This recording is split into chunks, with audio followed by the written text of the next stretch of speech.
বিগত স্বৈরাচার ফ্যাসিবাদ সরকারের আমলে দেশের শেয়ার বাজারের ধারাবাহিক পতনের কারণ উদ্ঘাটনের লক্ষ্যে বিভিন্ন সময় বিভিন্ন বিশেষজ্ঞ বিনিয়োগকারী সংগঠন এবং বিভিন্ন তদন্তকারী সংস্থার কার্যক্রম পরিচালনা করেছে। পরিচালিত কার্যক্রমে শেয়ার বাজারের ধারাবাহিক পতনের পিছনে কতগুলো কারণ আমরা পেয়েছি, কারণ সক্রিয় ছিল। কারণগুলি নিম্নরূপ, যেমন বাজার কারসাজি এবং কৃত্রিমভাবে শেয়ারের দাম বাড়ানো কমানো,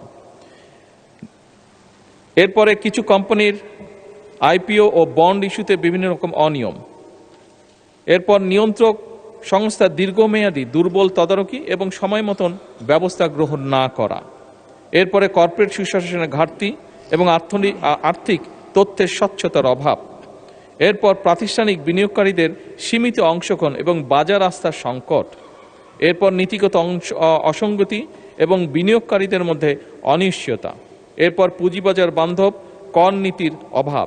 ধারাবাহিকভাবে শেয়ার মার্কেটের পতন ঘটিয়ে হাজার হাজার বিনিয়োগকারীদের নিঃস্ব করার জন্য যারা দায়ী তাদের চিহ্নিত করা সহ তাদের বিরুদ্ধে আইনানুগ ব্যবস্থা গ্রহণে বর্তমান সরকার পরিকল্পনা গ্রহণ করেছে। ইতিমধ্যেই শেয়ার মার্কেটের কেলেঙ্কারি অভিযোগ দুদক কর্তৃক অনুসন্ধান কার্যক্রম পরিচালনা করা হয়েছে, যার প্রেক্ষিতে কতিপয় ব্যক্তিকে চিহ্নিত করে মামলা সহ তাদের বিরুদ্ধে আইনানুগ ব্যবস্থা গ্রহণ করা হয়েছে। এছাড়া শেয়ার মার্কেট কেলেঙ্কারির সাথে আরও অন্যান্য যে সকল ব্যক্তি প্রতিষ্ঠান জড়িত কিনা তা উদ্ঘাটনের কার্যক্রম চলমান রয়েছে।